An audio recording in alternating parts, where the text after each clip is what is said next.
Bueno, seguimos entonces con los episodios, los últimos episodios finales antes de la llegada de Napoleón Bonaparte al poder.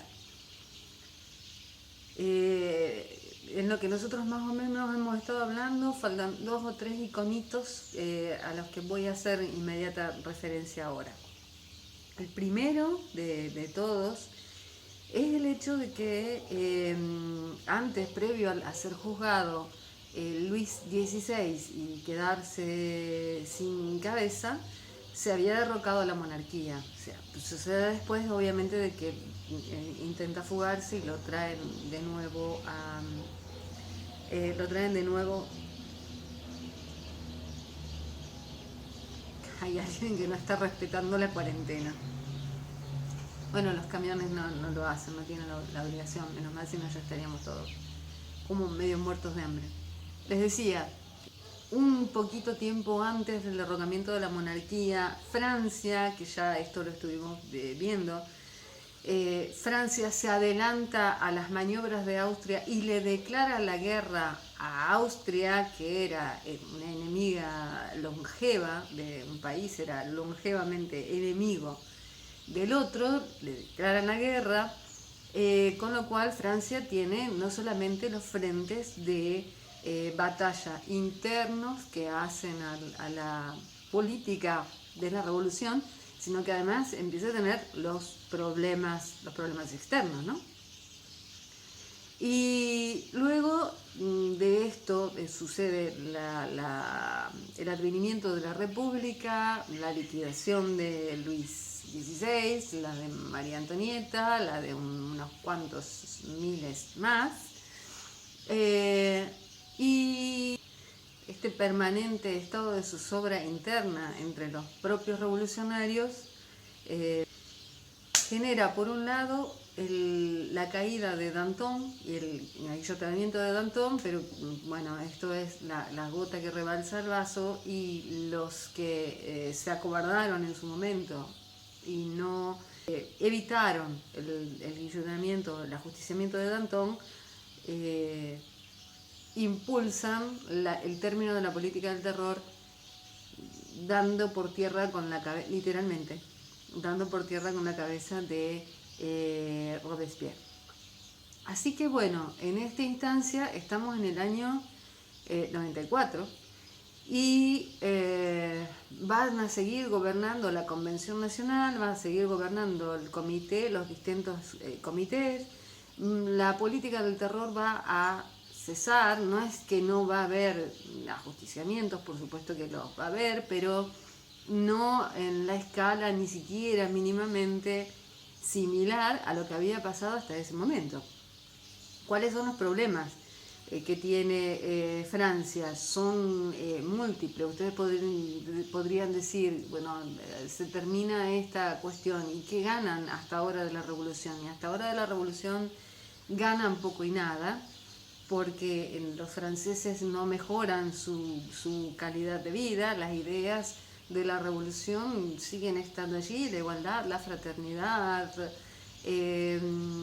la libertad, y como tales perviven, y como tales pervivirán durante mucho tiempo, pero no se plasman en concreto en una mejora, porque Francia está rodeada. Creo que esto también ya lo hemos dicho, y si no lo vamos a decir más adelante. Francia está rodeada por las monarquías lindantes que se van a aliar una y otra vez. Va a haber varias alianzas en contra de Francia, porque obviamente temen que cunda el ejemplo de la Revolución Francesa y nadie quiere poner en peligro su estructura de gobierno. Por lo tanto, en el periodo que va desde el año 1794 a el año 1799, a lo largo de todo este tiempo, estos comités a los que los referían tratan de dar una forma de gobierno, tratan de organizarse. Otra mosca más.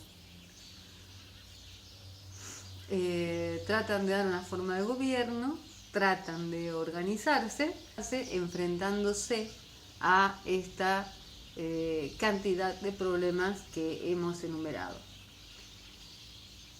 Y como sucede muchas veces a lo largo de la historia, quien va a comenzar a sobresalir no es ya el filósofo, no es el gran político, sino la persona que de una manera u otra tiene el talento para poner orden y un poco de sosiego en el caos.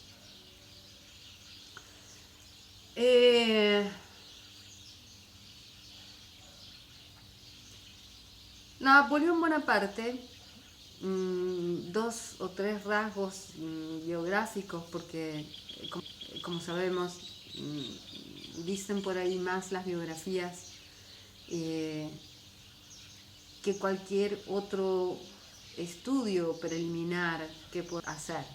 O sea, como lo venimos repitiendo desde el principio, los datos biográficos son el verdadero estudio preliminar. Y tenemos aquí a Napoleón Bonaparte, que es un corso. O sea, Napoleón Bonaparte es italiano. De hecho, lui non si chiama Napoleón Bonaparte, es Napoleone Bonaparte, di Bonaparte. È nato a Córcega. Córcega es una isla en Italia, que era en ese momento parte del reino de Génova y que Francia la incorpora más o menos cuando Napoleón es muy, muy pequeñito. Y de hecho, él va a estudiar a Francia y se educa como militar, es un militar de carrera, se educa como militar en Francia. Y aquí que cuando los corsos, que así se llama, es el gentilicio de la gente que vive en Córcega, los corsos, tratan de recuperar la independencia de su isla. Y Napoleón no es venido justamente después de su educación francesa, cuando él vuelve a Córcega porque ha fallecido su papá. Napoleón no es justamente como prácticamente ninguno de los hacedores y líderes de la revolución y los que le van a seguir. No es una persona que viene del pueblo más llano, pero tampoco obviamente de la encumbrada aristocracia. Les digo, Napoleón, en el momento en que Córcega está tratando de recuperar su independencia, inclínase a la defensa del interés de los franceses.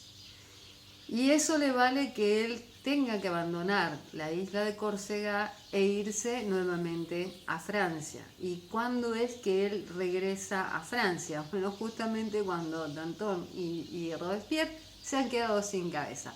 Un pelín de tiempo después, cuando no hay grandes líderes en el proceso de afiatamiento de la revolución, llega Napoleón y sin ningún tipo de dudas, cuando uno está hablando de Napoleón, está hablando de uno de esos grandes genios de la estrategia militar que difícilmente pierden. Cuando pierden, pierden y final. Pero no pierde prácticamente nunca a lo largo de la historia. Tiene él dos grandes derrotas. Una que a cualquier otro tal vez lo hubiera aplastado, ya vamos a hablar un pelín más adelante de Trafalgar. Y luego tiene la gran derrota de su vida, que es Waterloo. Bueno, y es la final. Lo demás lo gana.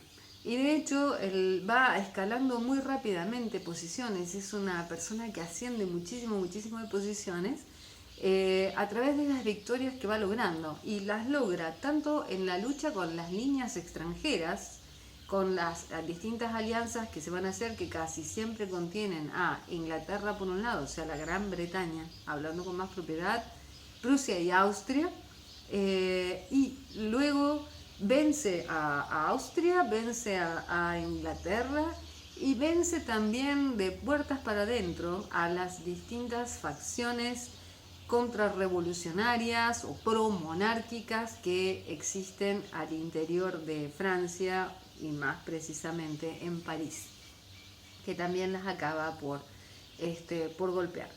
Lo cierto es que mientras los políticos caen cada vez en mayor desprestigio porque no llevan la revolución prácticamente a ningún lugar positivo o directamente a ningún lugar, Napoleón va siendo cada vez mejor visto y se va convirtiendo en un líder dentro de los militares primero, pero he aquí que luego de que regresa de su campaña, una campaña de Egipto que hace con la idea justamente, ya vamos a hablar más adelante de eso, la va a profundizar, que es la de evitar que Inglaterra pueda comerciar, evitar que Inglaterra pueda llevar sus productos y obtener las materias primas que necesita desde de cualquier lado.